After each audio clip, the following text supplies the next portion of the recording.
来充满幻想，总有一束光，在遥远星空飞翔，好像翅膀，有力量在我的心中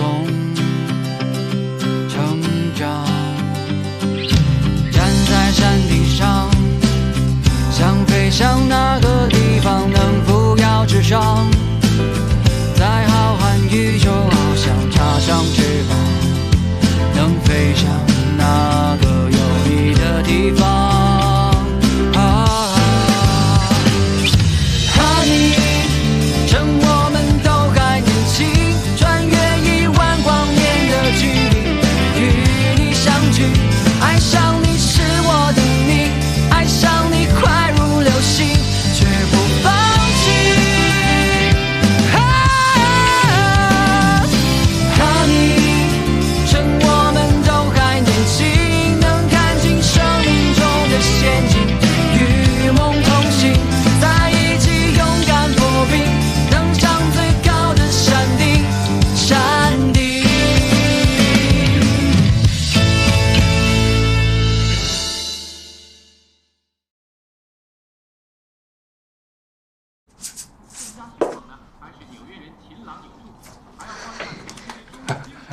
啊，叔叔您坐，您坐。临近岁末，人们的思考和感悟似乎也多了起来。加州我在专题专栏节目中，你这是怎么了？你平时连根冰棍都不舍得吃的人，你现在怎么见到你爸像吃了炸药桶一样？我也不知道自己究竟怎么了，我也想好好说话，可是看到他又不听话又瞎操心的样子，我就气不打一处来了。你现在吼得高兴，等到时候你爸一走，你又后悔。我最后悔的就是当初没有回他消息，要不然哪来这么多事？你到底多久没回他信息？差不多1个星期吧，我就回了一句忙完再说。爸可真够心疼你的。不好意思啊，麻烦你了。说什么呢？我们之间有什么麻烦的？我早就让你搬过来，你就是不肯。哎，你干脆这次索性搬过来算了。算了，不想麻烦。这不叫麻烦，这个叫做互相照顾。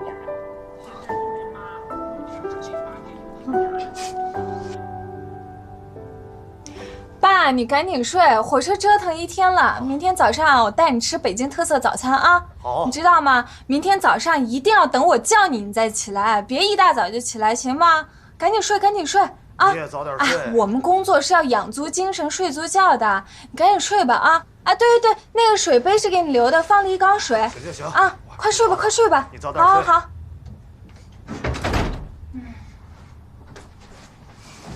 哎呀，也是个操心的命。这明明担心你爸，想让他多睡会儿，这嘴上还那么别。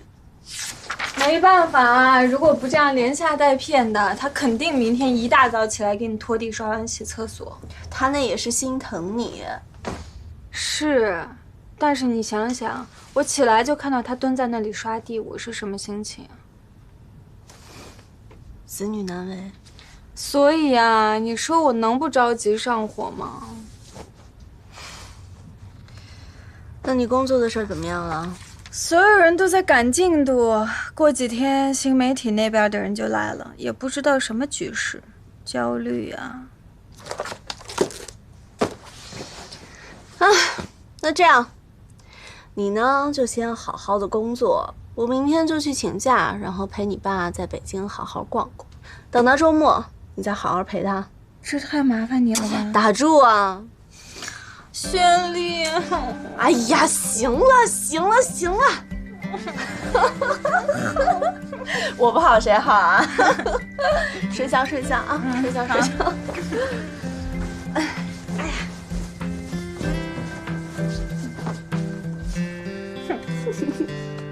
每天都一样，对未来充满幻想，总有一束光，在遥远星空飞翔，好像翅膀，有力量在我的心中成长。站在在山顶上，想飞向那个地方，能扶摇直上。在浩瀚宇宙，好想插上翅膀，能飞向那个有你的地方。Honey， 趁我们都还年轻，穿越10000光年的距离，与你相聚。爱上你是我的命，爱上你快如流星，却不放弃。Honey， 趁我们都还年轻，能看清生命中的陷阱，与梦同行，在一起勇敢破冰，登上最高的山顶。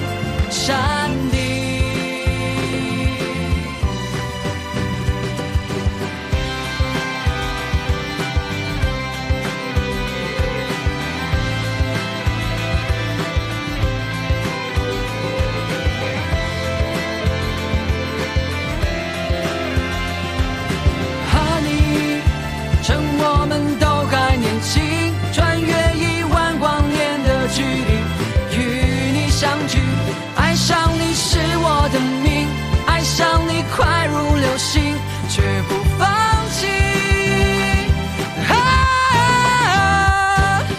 Honey， 趁我们都还年轻，能看清生命中的陷阱，与梦同行，在一起勇敢破冰，登上最高的山顶。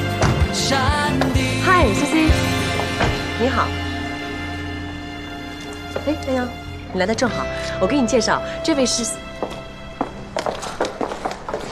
你怎么了？我爸爸说要回去了。他不是才来吗？他说看我没事就好，不耽误回家上工。那你送送他吧。可是，你去吧，没什么事情比父母更重要。谢谢总编。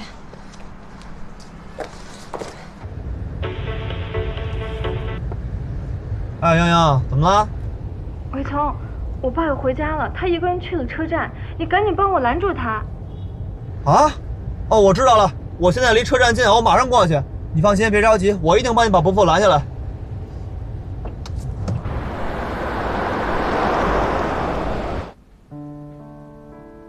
洋，爸也不知道怎么搞的，就是特别想你，想你想的呀，睡不着觉。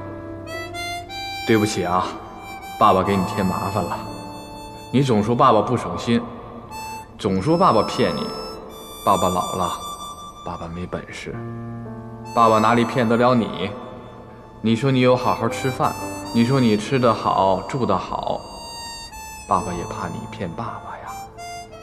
这里是你从小到大攒的钱，每一笔爸爸都记着，你拿着一定要吃好住好。如果生病，不要舍不得看病。你还这么小，不要委屈自己。家里都好，就是惦记你呀。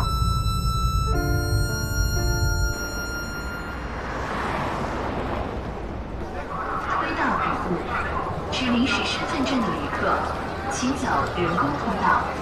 请提前摘掉口罩、帽子，不要让围巾、头发挡住脸部。李叔，小史叔啊，你怎么来了？李叔，您怎么乱跑啊？您要急死泱泱啊！您赶紧跟我回去吧。我票都买了，一会儿就检票了。您这么快就把票买好了？啊，现在买票挺容易的，没怎么排队就买上了。那您准备吃的跟喝的了吗？有，都有。你们父女可真像。李叔，您在这等我一下，我去上个厕所。好。李叔，您拿着。这么多我吃不了。您拿着吧。这得花多少钱呢？您跟我这么生分干嘛呀？拿着吧。给钱。我哪能要您的钱呀？你们挣钱不容易的，我不能花你们钱。拿着。行吧，我不跟您争了，咱们去边上待会儿，等会儿泱泱吧。行。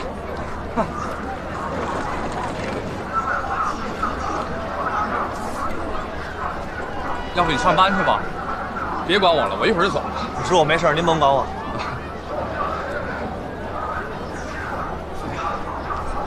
还是首都好啊！这么大的车站，管理的这么好，我刚才买票都没怎么排队。那是因为啊，现在没什么人在车站排队买票了，我们都用手机在网上买，特别方便。回头取票的时候啊，也不用手续费，拿身份证在机器上滴的一下就拿到了。下次啊，您跟泱泱说，让他给您买。那是你们年轻人用的，我不会。特别简单。哎呀，这社会发展太快了，你们能跟上，我们被淘汰了。谁说的？我妈玩手机玩的可溜了，都怪泱泱，肯定是她不肯教您。不能怪她，不能怪她，她教过我，我没学会，我太笨了。哎，小史啊，我看你这小伙子挺实在的，你跟我说实话，这泱泱是和绚丽住在一块儿吗？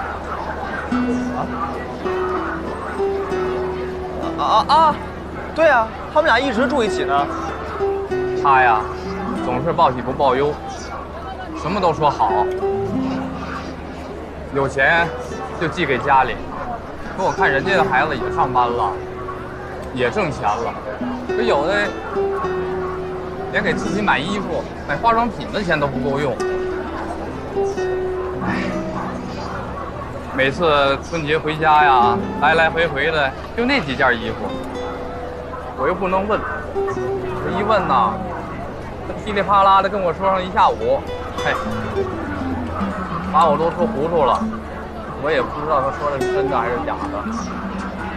这次我来啊，我看那衣柜里的衣服，80%都是绚丽的，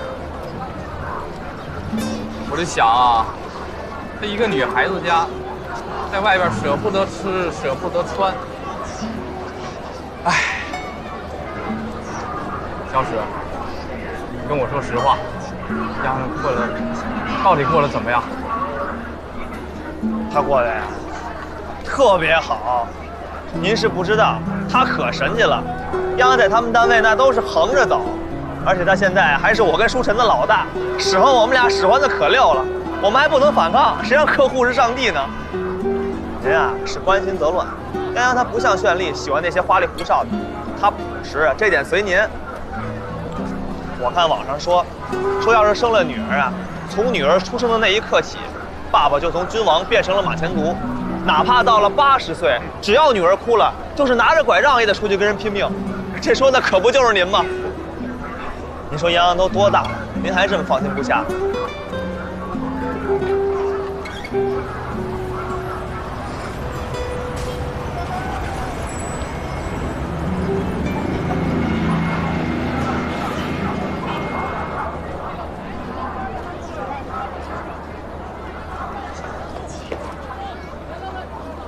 走吧，我看着叔叔上的车，吃的跟喝的也都给他备好了，他心情也不错。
这么可爱呀？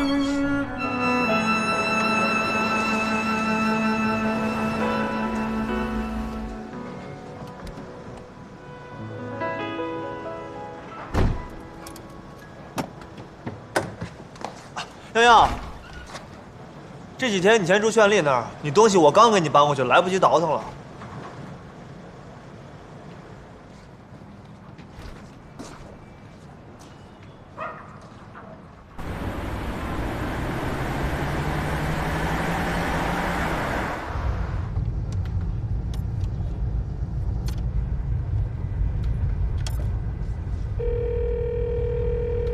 哎妈，聪聪啊，什么事儿啊？没事儿，就问问你们中午吃什么。干嘛？你要回家吃饭？啊，不是，我不知道吃什么，问问你们找点灵感。我们吃的很好，有鱼有肉，还有青菜，就是咱们买的那个水芹菜。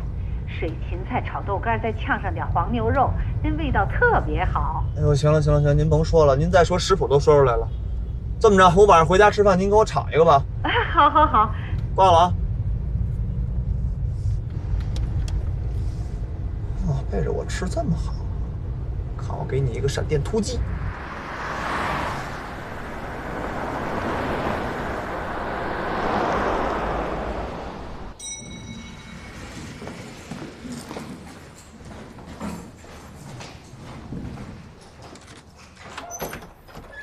爸妈，我回来了，看看你们吃什么好吃的呢？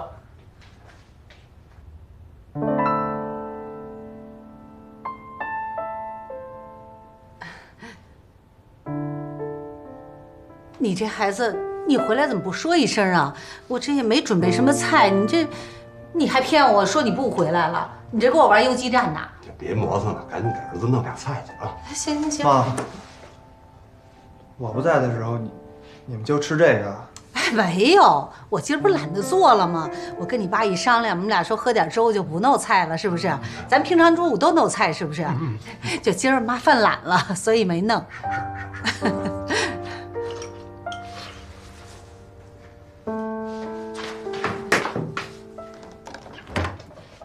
我从小到大最喜欢的就是我家的冰箱，里面常年有我最爱喝的饮料，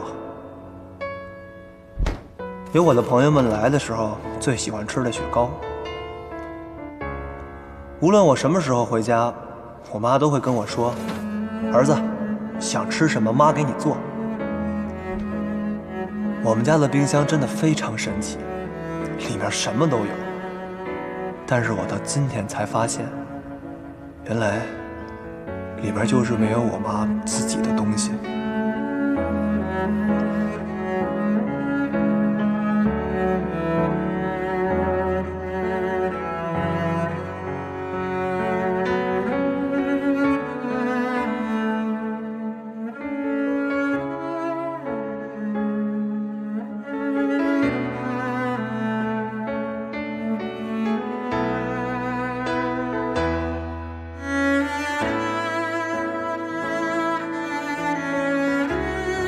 很多人都觉得我很可怜，可是我一点都不这么觉得。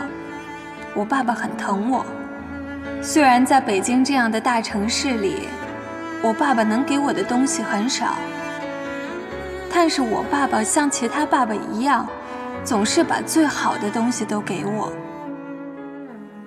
我像一个公主一样，是被爸爸娇宠到大的，从来不觉得自己少了什么。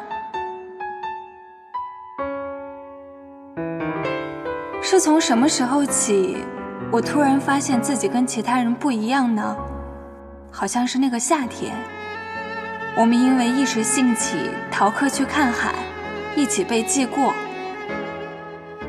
我发现，原来我跟其他人不一样，我不能这样肆意地挥霍自己的人生，因为我的人生里还有爸爸那么艰难的希望。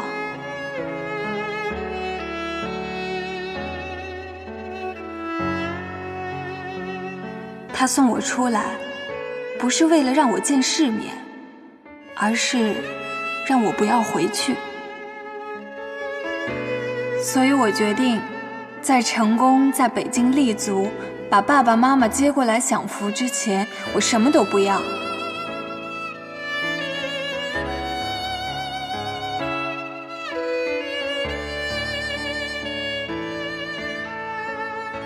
那一年，我突然就长大了，收起了玩闹之心，我把人生其他选项都摘掉了。而我也是那一年，跟一段回忆彻底告别。再见啦，我最喜欢的人。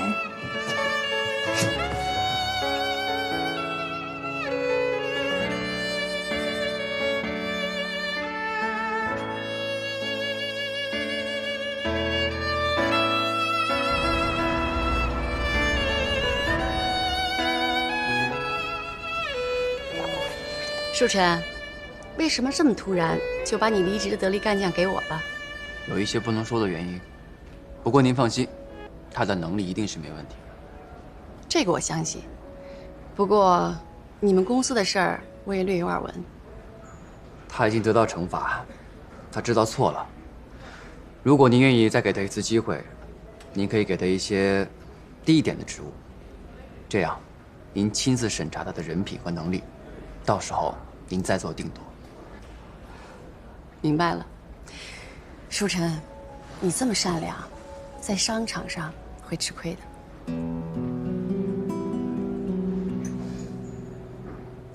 有时候吃亏也是一种福气嘛。怎么说？敢吃亏，不怕吃亏，那是我的本事。愿意去吃亏，我才能交得上您这样的朋友。姚总，您心里如明镜一样，您怕我吃亏，给我机会让我成长，保护我不让我吃亏，那才是我的福气呢。虽然是蠢方法，但却是效率最高的方法。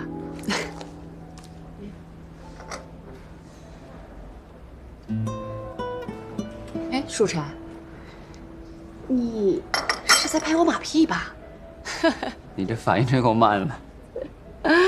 好了，看你这么费力表演，我答应你就是了。这个机会我给你了。那谢谢姚总。看看啊，看看你们交给我的内容，这都是什么呀？啊，我给足了你们时间，就给我交这些破烂东西，是不是？看看这些都是什么？脑子呢？说话呀！都哑巴了是不是？你们最近工作怎么这么懈怠呀？这么长时间了，创刊号的内容呢？交出来呀！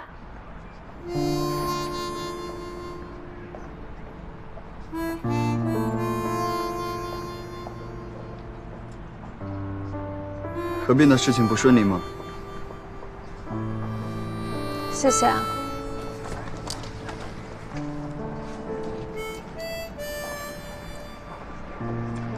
世锦赛集训的跟踪报道，我配合得很好，我还有时间写自行车协会的稿子呢。这件事，谢谢你。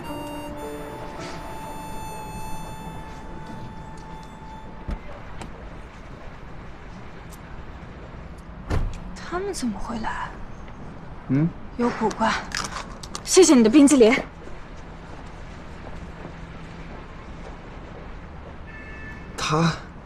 他把吃过的冰激凌给我干嘛？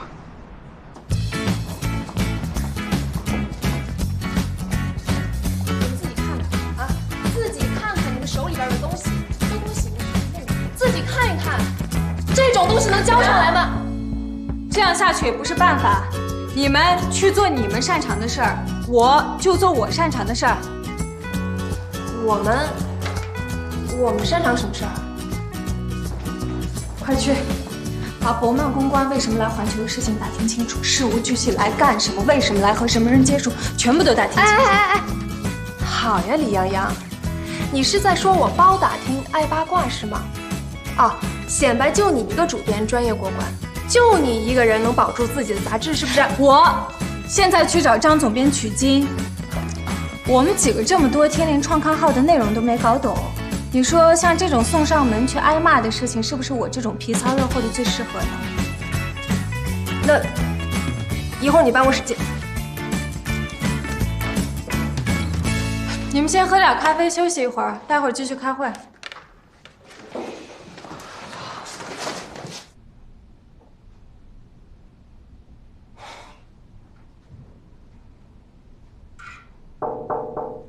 请进。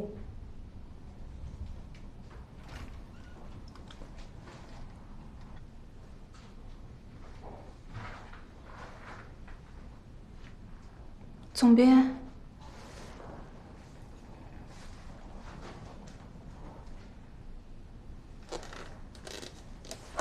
洋洋，你过来吧。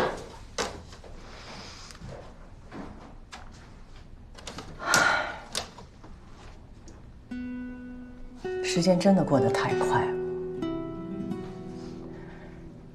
感觉我昨天才把你招进来，今天就突然有人告诉我，人们已经不热爱传统阅读了，以后将是渠道和碎片化阅读的时代。你说，新媒体应该怎么做，才能承载我们的心血？就是不知道，所以我们才要不断的学习啊。读者成长太快，变得太快。以前都是我们引领他们阅读，现在我们一不小心就被他们甩在后面了。这是好事儿，不然我们怎么进步啊？年轻真好，就应该有你这样的精气神。好了，找我什么事？啊，总编，我们对时尚和投资养生类合并成环球梦之后的方位还有点拿捏不准。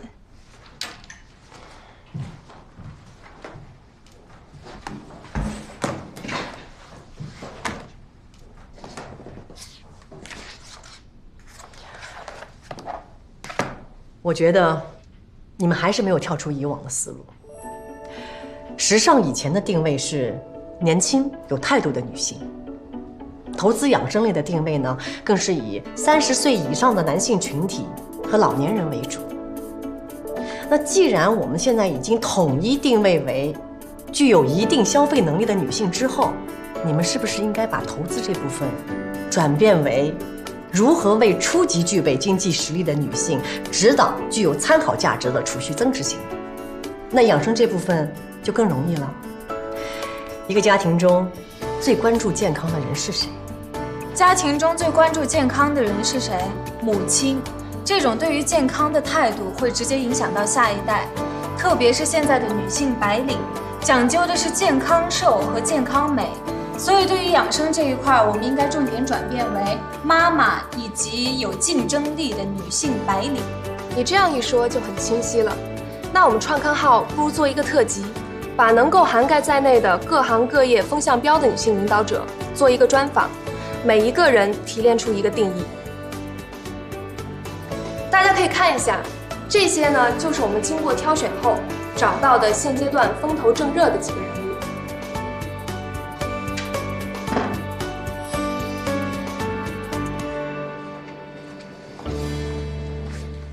定一下。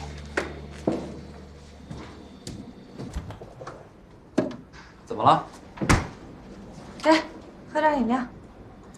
这口味千年不变啊！怎么了？又健康又好喝的。我公司对你真好啊！你喜欢的零食比你单倍的。羡慕吧？就是这么受宠，没办法。你找我来，如果是为了给我看你在环球的地位，那我早就悟到了。你一个体育主编，能作为总编的亲信参与到杂志的整合，那我觉得这件事以后你不会再升一级，我都不信。你可别胡说啊！我们张总编做得好好的，做得稳稳的呢。那可不一定啊！你们现在这么大精力投入到新媒体这边，他肯定要转移精力投入到另一边。但传统发行这一块肯定要提拔一个人上来，8、9不离十是你啊！要不然，就你们这一个个看着就难搞的同事，怎么可能听你的？这，我没听张总编说过啊。哎呦，这还用说呀？人家已经实力为你铺好一条路了都。以后你就是李大总编了。这环球要是成功转型成为传媒大亨之后，前途不可限量。以前做的不对的地方，还含啊。你再不要瞎扯了，把我都带沟里去了。人家新媒体早就找了公关，请了一个心高气傲、用鼻子看人的女高管，你还有心情在这跟我开玩笑？放松一下嘛。哎，不过我最近打听到一件事儿，感觉真是倒了血霉了。你跟骆宗良两个人，是不是命中注定所有事情都要牵扯在一起啊？啊？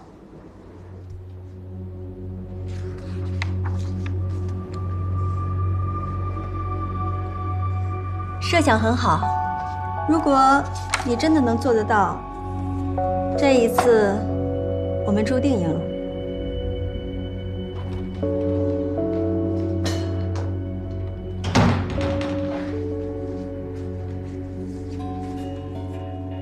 您好，这是我们从英国找来的。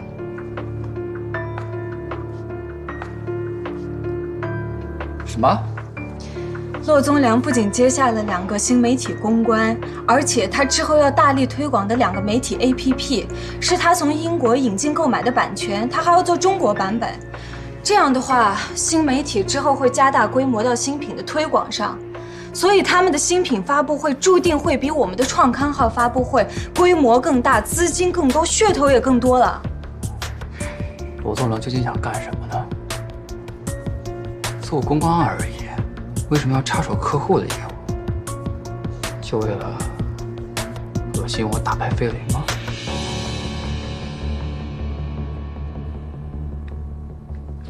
谢谢。这次多亏了骆总鼎力相助，希望我们这次可以共赢。这次版权的引进，老板非常满意。至于价格嘛，你随意。合作愉快。既然是以女性为主，那这一次创刊号发布会，在我们已经想好的几个概念里，我认为最合适的应该是女神。以希腊风为主，把宴会厅布置成高雅的希腊神殿。如果能跟环球人物表彰大会结合，把创刊号的发布会跟女性颁奖放在一起进行，那我觉得媒体的关注度会大大的提高。而且邀请明星也会更加容易一些，毕竟高度不一样了。有明星就会有粉丝，流量和曝光度就有保障。这个没有问题，我们可以向公司申请资源。如果要表彰年度女性的话，我们还可以为这次的发布会申请更高的级别。那么资金压力方面也可以缓解一些。好啊，那我们就暂定以宴会的形式去邀请嘉宾和媒体。我这边会让负责媒体的同事跟你对接。我们长久合作的一批媒体一定会到场，还有一些艺术界的人士可以参与。太好了，这样我们的压力就小太多了。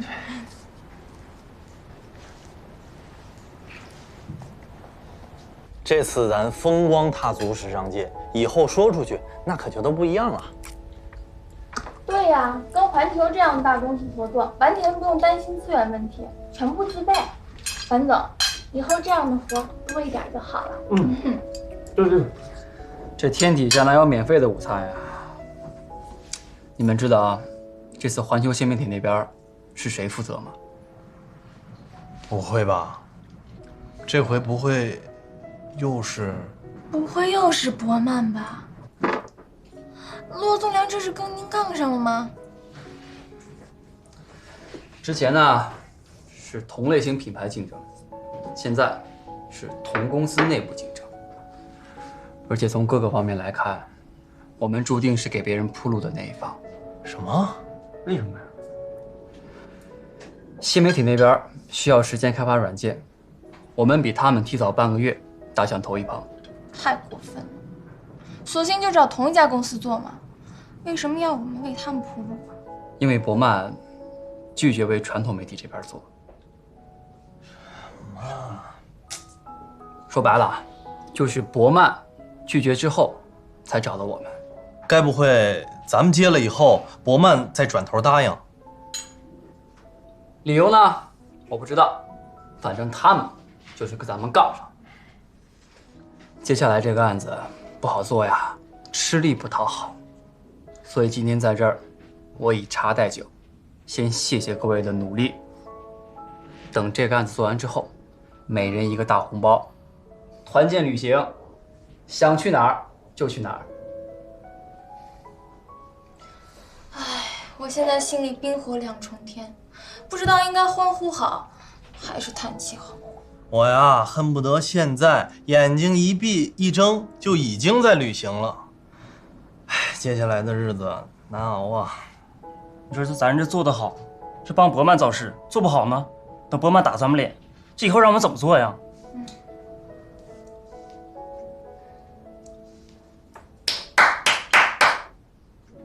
当然是往好了做呀，最好呀是做到极致，让伯曼无从下手。不论做什么，都在咱们的阴影之下，让他们聪明反被聪明误。对，气死他们！吃饭吧。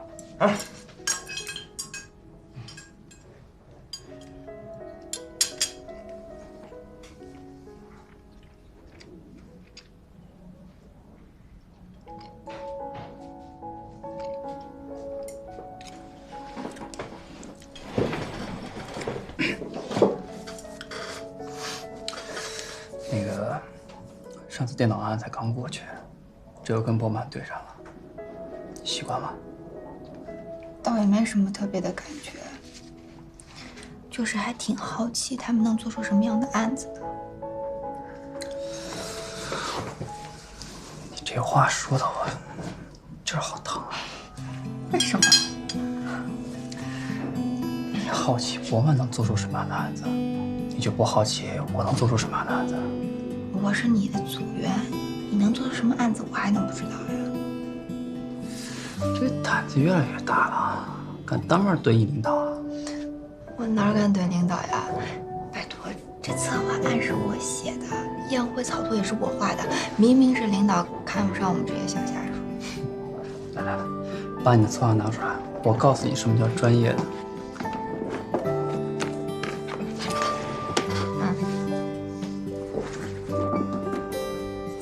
这不是我的 iPad 吗？什么你的 iPad？这是月英姐的，她走的时候没交给公司，就拿给我们组共用了。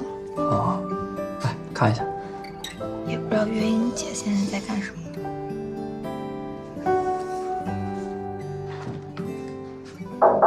泱泱，这是你好的封面人物，我们想定纯秀的姚总，成功的女企业家。因为她女儿的病，她又在慈善这方面很有功绩，完全符合我们的标准。这一次的年度女性表彰肯定是她了。接下来我还想找一位已婚生子的女明星，倒是有一些候选人，就是家庭幸福美满的，不愿意接受访问，怕打扰到孩子。可愿意接受访问的，你们又怕形象上不够好，是吗？没办法呀，现在的狗仔太厉害了。哎，要不然我们索性找一位常年演母亲、形象好的老戏骨，打的安全牌。反正我们要的不就是母亲形象这张脸孔吗？这才是最重要的。这个，我倒是有个主意。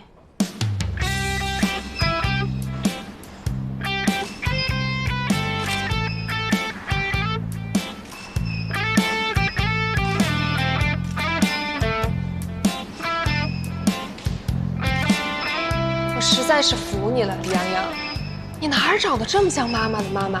一说到母亲吧，我就想到史妈妈。这天底下母亲都长同一张脸，为子女操心的脸，我服。太酷了！这张照片拍出来，那绝对是经典啊！我得跟摄影师好好沟通一下，不能按照普通明星的拍摄方式，得按照国家地理摄影杂志的拍摄方式。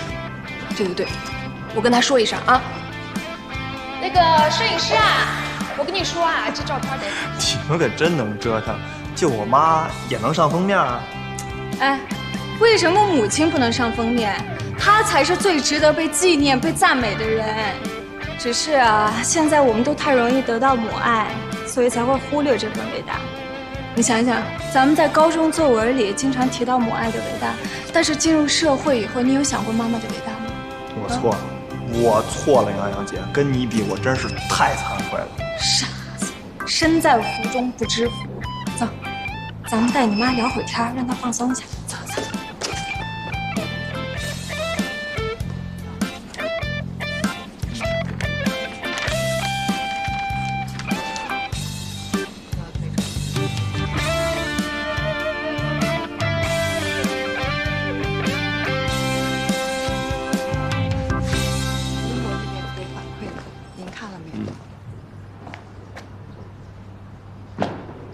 到那边先等我吧。哦，好的。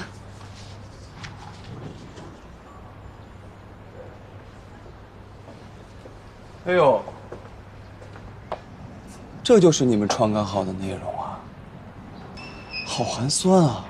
陆总百忙之中也有空过来盯拍摄，没办法，万一你们搞砸了，我也得先做几手准备啊。恐怕您做多少准备都白费了。白费就白费吧。一想到你在我下面所做的一切，都是在为我打桩，替我打工，我就浑身舒服。多做几件事又怎么样呢？那你可得记好了，别到最后被打钱真的给压住了。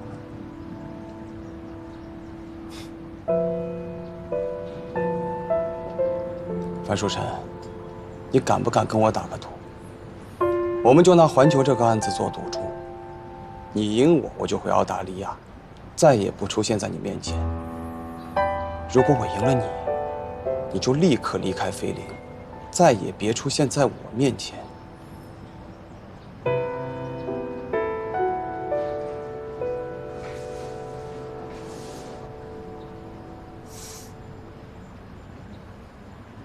你输了，罗总良。当你把我当成唯一的敌人和目标的时候，你就输了。我要做的，不是打败你，而是成为整个公关界的第一。我要做的，也不是打败你罗总良的案子，而是在公关界永远不会被淘汰的案子。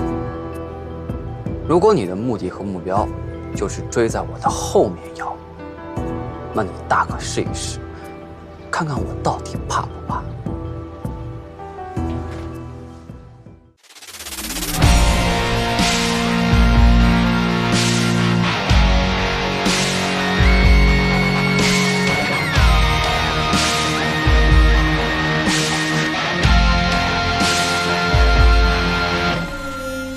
有人开怀，有人发呆，有人不自在，有人无奈，有人悲哀，有人要离开，有人徘徊，有人摇摆，有人怕失败，